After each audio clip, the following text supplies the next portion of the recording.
अमित शाह आकर बोल रहे हैं नरेंद्र मोदी वो रिजर्वेशन निकाल देंगे। जब तक भारतीय जनता पार्टी है आरक्षण को कोई हाथ नहीं लगा सकता। जब से आरक्षण आया है तब से संविधान सम्मत सारे आरक्षण को संघ पूर्ण समर्थन देता है। देश में लोकसभा चुनाव को रखे हैं, ऐसे में सियासी डर और डर वाली सियासत दोनों देखने को मिल रही है। विपक्ष में जहां वोट बैंक खिसकने का डर है, वहीं एआईएमआईएम अध्यक्ष असदुद्दीन ओवैसी जैसे नेता वोटरों को साधने के लिए डर वाली सियासत करने से बाज नहीं आ रहे। आरक्षण के नाम पर भ्रम फैलाया जा रहा है, लोगों को डराया जा रहा है। इतना कि नहीं, वोट बैंक पर पकड़ मजबूत करने के लिए देश के प्रधानमंत्री और गृह मंत्री के बयानों पर झूठा प्रोपेगेंडा फैलाया जा रहा है। रिजर्वेशन मुसलमानों को मिल रहा है तो रिलीजन के नाम पर नहीं मिल रहा है, बल्कि मुसलमानों में जो कास्ट है, कृष्णन की रिपोर्ट है, उसकी बुनियाद पर मिल रहा है। अमित शाह आकर बोल रहे हैं नरेंद्र मोदी वो रिजर्वेशन निकाल देंगे। क्यों निकालेंगे?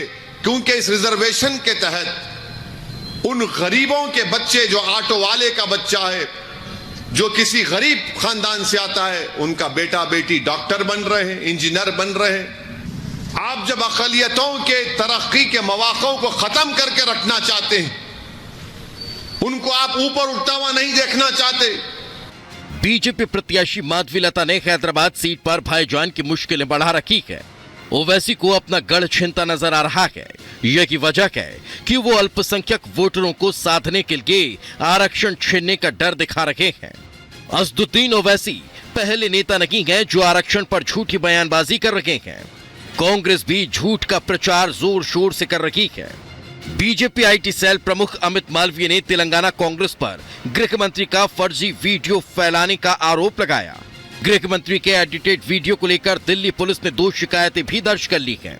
आरक्षण खत्म करने को लेकर विपक्ष ने झूठा प्रोपेगेंडा फैलाना शुरू कर दिया तो गृह मंत्री अमित शाह ने सार्वजनिक मंच से कांग्रेस पर जोरदार हमला बोला। राहुल गांधी निराधार झूठ बोल गुमराह करने का काम कर रहे हैं। भारतीय जनता पार्टी की सरकार इस देश में 10 साल से चल रही है और दोनों बार पूर्ण बहुमत की सरकार मिली है। अगर भारतीय जनता पार्टी की मंशा होती कि आरक्षण को खत्म करना है तो हो चुका होता, बल्कि नरेंद्र मोदी जी ने पूरे देश के दलित, पिछड़े और आदिवासी भाई बहनों को गारंटी दी है, जब तक भारतीय जनता पार्टी है आरक्षण को कोई हाथ नहीं लगा सकता। कि कांग्रेस पार्टी ने हमेशा एससी, एसटी और ओबीसी के आरक्षण पर हमले किए हैं। ओवैसी ने आरक्षण के नाम पर लोगों को डराना शुरू किया तो आरएसएस प्रमुख ने मोर्चा संभाला। ओवैसी के गढ़ में खड़े होकर मोहन भागवत ने समाज में फैले भेदभाव को खत्म करने के लिए आरक्षण की वकालत की। एक वीडियो घूम रहा है कि संघ वाले बाहर से तो बात ही अच्छे करके अंदर जाके कहते हैं आरक्षण का हमारा विरोध है, बाहर हम बोल नहीं सकते। अभी एकदम असत्य बात है, गलत बात है। जब से आरक्षण आया है तब से संविधान सम्मत सारे आरक्षण को संघ पूर्ण समर्थन देता है और संघ ये कहता है कि आरक्षण जिनके लिए है उनको जब तक आवश्यक लगेगा या सामाजिक कारणों से दिया गया है, वो भेदभाव जब तक है तब तक ये आरक्षण जारी रहना चाहिए। देश में आरक्षण हमेशा से सियासी मुद्दा बनता रहा है। जाति के नाम पर कई क्षेत्रीय दल सालों तक राज करते रहे, लेकिन जब से पीएम मोदी सबका साथ सबका विकास का नारा लेकर आए, ऐसे दलों की सियासी जमीन कमजोर होने लगी। ऐसे में वोट बैंक को साधे रखने के लिए झूठ का सहारा लिया जा रहा है, लेकिन पीएम मोदी की गारंटी उनके झूठ पर भारी पड़ रही है। दलितों, पिछड़ों और आदिवासियों का आरक्षण न खत्म होगा, ये मोदी की गारंटी है। आरक्षण न खत्म होगा और न ही उसे धर्म के नाम पर बांटने दिया जाएगा, ये मोदी की गारंटी है। पीएम की यह गारंटी की विपक्ष के लिए सिरदर्द बन गई है, जिसके बाद वोटरों को आरक्षण खत्म होने का डर दिखाया जा रहा है, झूठे वीडियो का सहारा लिया जा रहा है। लेकिन विपक्ष के हर हमले का जवाब बीजेपी की लीडरशिप खुद दे रही है। Bureau report, republic Bharat.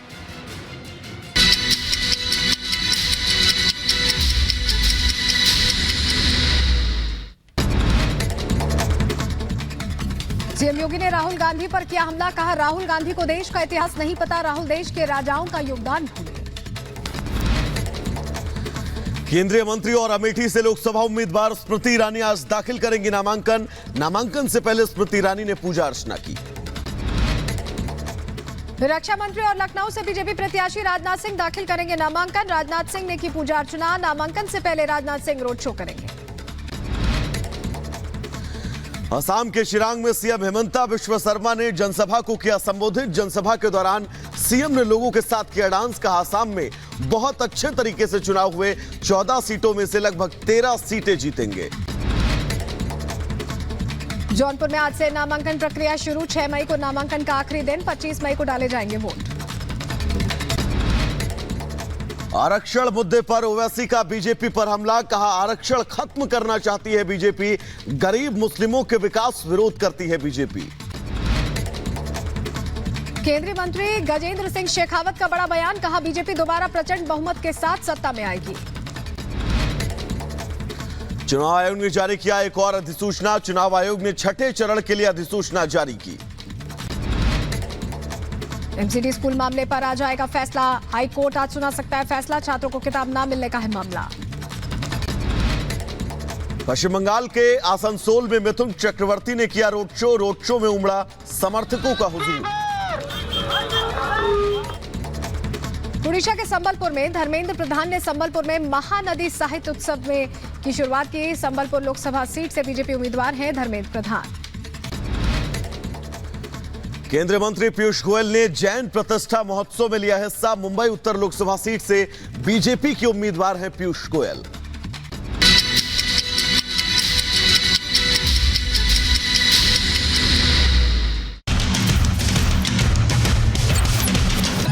अपने घर में पूजा पाठ करती हैं और फिर भारतीय जनता पार्टी के कार्यालय पर आती हैं। देखिए किस तरह से कार्यालय के सामने जो माहौल है, नाच गाने का माहौल है। इस समय यहाँ पर ढोल और नगाड़े भी बज रहे हैं। युवा जो कार्यकर्ता जो सपोर्टर हैं वह नृत्य कर रहे हैं। इस तरह का डांस आप शादी समारोह में ही देखा करते होंगे, लेकिन यहाँ पर युवा अपने नेता के लिए नाच रहे हैं। इसी जोश की बात मैं कर रहा हूँ। यही जोश आज जो भारतीय जनता पार्टी के कार्यकर्ता में है, यही जीत भी दिलाती है। यही जोश जो है वह पोलिंग बूथ तक लोगों को ले जाता है। कहीं न कहीं स्मृति ईरानी आज तीसरी बार नामांकन दाखिल करने जा रही हैं अमेठी से।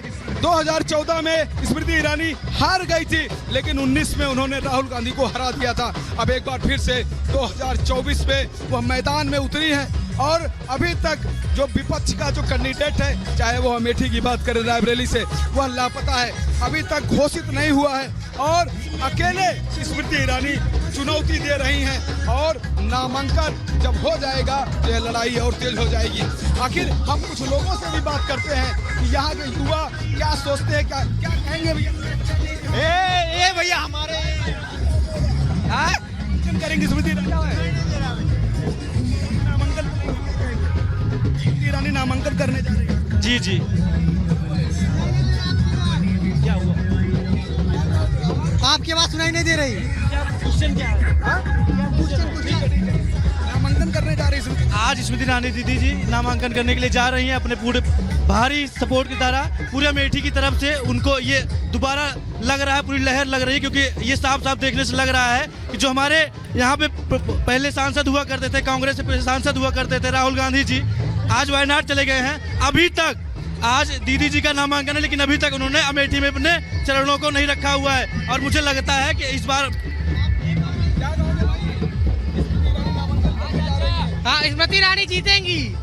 बहुमत है एकदम। यहाँ स्मृति ईरानी अमेठी में जीतेगी। परिवारवाद जातिवाद नहीं चल पाएगा और सेंटर में 10 साल से देश को एक मजबूत नेतृत्व मिला है, स्थिरता मिली है। न केवल राजनीतिक स्थिरता, नीतियों के बारे में और विकास के कार्यक्रमों के बारे में भी स्थिरता मिली है। अब इंडिया अलायंस अगर ये कहता है कि 1 साल शरद पवार बनेंगे, 1 साल ममता जी बनेगी, 1 साल स्टालिन बनेंगे, कुछ बचेगा तो राहुल जी बन जाएंगे, इस तरह से देश नहीं चलता है।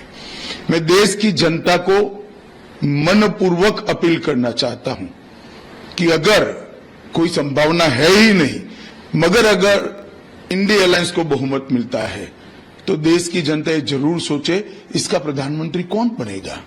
एक एक साल में प्रधानमंत्री ये कोई परचूरन की दुकान नहीं है जिसको अपनी हिस्सेदारी के हिसाब से चलाया जा सके। ये देश है, ये देश को दुनिया का नेतृत्व करना है।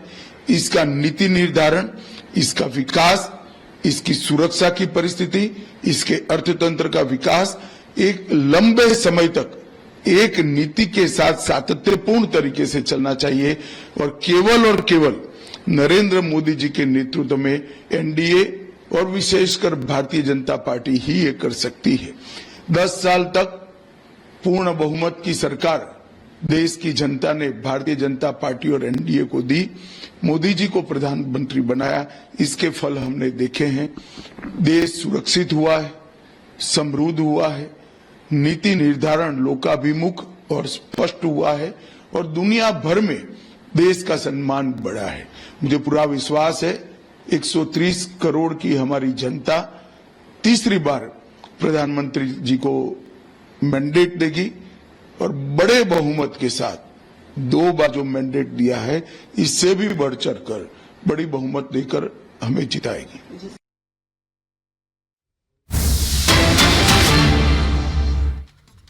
तो आपको बता दें, स्मृति ईरानी आज अपना नामांकन दाखिल करने जा रही हैं। आज स्मृति ईरानी एक तरफ अपना नामांकन दाखिल करेंगे अमेठी से, तो दूसरी तरफ राजनाथ सिंह लखनऊ से अपना नामांकन दाखिल करेंगे। स्मृति ईरानी जो लगातार अमेठी की जनता को यकीन दिलाने में एक तरह से हर दिन कोशिशें कर रही हैं। अपना घर भी उन्होंने लिया और ये बताया कि कैसे वो बाहरी नहीं है बल्कि अमेठी की ही है। बिल्कुल, हमारे साथ राघवेंद्र और लखनऊ से अनामिका काली इस वक्त जुड़ी हुई हैं, लेकिन सबसे पहले राघवेंद्र हम आप ही के पास आना चाहेंगे। तस्वीर आपने शंखनाद की दिखाई अमेठी की धरती से, क्या इस शंखनाद को बीजेपी के मिशन 400 पार की पहली और मजबूत नींव माना जाए और लोगों से बातचीत करेगा कि वहां पर लोगों का क्या कुछ कहना है। बिल्कुल राघवेंद्र, आपके पास लौटेंगे। अनामिका भी हमारे साथ जुड़ी हुई है। अनामिका, भव्य रोड शो जिसकी तस्वीर भी हम लगातार अपने दर्शकों को दिखा रहे हैं।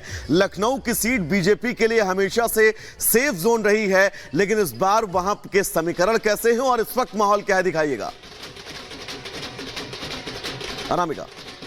देखिए, बिल्कुल ठीक कहा आपने, लखनऊ की सीट बीजेपी के लिए पारंपरिक सीट रही है। अटल बिहारी वाजपेयी से लेकर लालजी टंडन से लेकर राजनाथ सिंह इस लीगेसी को लेकर के आगे बढ़ रहे हैं। राजनाथ सिंह जो कि देश के रक्षा मंत्री हैं, अब वो इस सीट से तीसरी बार नामांकन भर रहे हैं और मैं उन्हीं सड़कों से होकर गुजर रही हूँ, हजरतगंज की सड़कों से, जहाँ पर देख रहे हैं आपकी विशाल रोड शो राजनाथ सिंह का निकला हुआ है और इस पूरे के पूरे इलाके में आम लोगों के लिए रोड ब्लॉक कर दिया गया है, क्योंकि जहाँ तक आपकी नजर जाएगी आपको भगवा जो एक तरीके से भगवा झंडे, बीजेपी का कमल का फूल, साथ ही साथ नारों से गूंज रहे हैं। ये पूरा का पूरा रास्ता दिखाई देगा।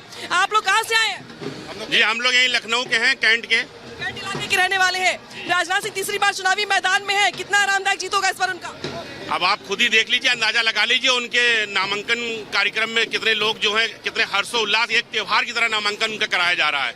समाजवादी पार्टी की ओर से प्रत्याशी उतारे गए हैं, यहाँ पर बीएसपी की ओर से भी उतारे गए हैं। लगता है इस बार चुनौती बढ़ जाएगी राजनाथ सिंह के सामने। देखिए, राजनाथ जी की वो छवि है कि उनके आगे वो सब फीके हैं। जी, काम हुआ है लखनऊ में? लखनऊ में बहुत काम हुआ है। 2014 से पहले आप देख लीजिए कितना जाम में हम लोग परेशान रहते थे, चाहे वो मेडिकल कॉलेज वाला पुल हो, नखास वाला हो, या फिर जो है Naka Hindola outer ring road. Rajnath ji ने तो हम लोगों को बहुत यहाँ लखनऊ में बहुत काम किया है। कुछ रोजगार को लेकर विपक्ष सवाल खड़े कर रहा है और कह रहा है कि रोजगार को लेकर काम नहीं हो रहा, बेरोजगारी को लेकर काम नहीं हो रहा। नहीं, बेरोजगारी तो नहीं है किसी प्रकार की, अभी रोजगार के लिए काम हो रहा है। अभी मांडी जी ने कम से कम 50,000 लोगों को नौकरी दी है। अभी रोजगार मेला लगा था जिसमें कि नहीं 35,000 लगभग जो है लोगों को। छोटी गाड़ी कैसे अरेंज कर ली आप लोगों ने रोड शो में? देखिए, ये हम लोगों का अपना व्यक्तिगत, उनका स्नेह, उनका प्यार इतना है हम लोगों के लिए, हम लोगों के अंदर भी उनके लिए इतना प्यार है कि हम लोग अपने उससे जो है पूरी तरीके से सब कुछ जो है करना। मुस्लिम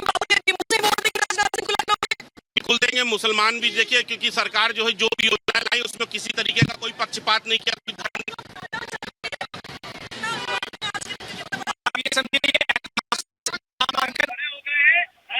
ठंडे पड़ गए हैं और देखेंगे नामांकन तो सारे किस प्रकार से यहाँ पे जीत का जलसराव होगा और पूरे उत्तर प्रदेश में, पूरे भारत में पूरे भारत में माननीय राजनाथ सिंह जी बहुत अधिक संख्या में, सबसे बड़ी संख्या में यहाँ से मतदान पा करके विजय प्राप्त करेंगे और भारत के रक्षा मंत्री के रूप में या भारत सरकार में अपना स्थान ग्रहण करेंगे। यहाँ पे जो लोग हैं वो पैदल भी चल रहे हैं, कुछ गाड़ियों से भी हैं, लेकिन चूंकि जो काफिला है वो काफी आपको आगे दिखाई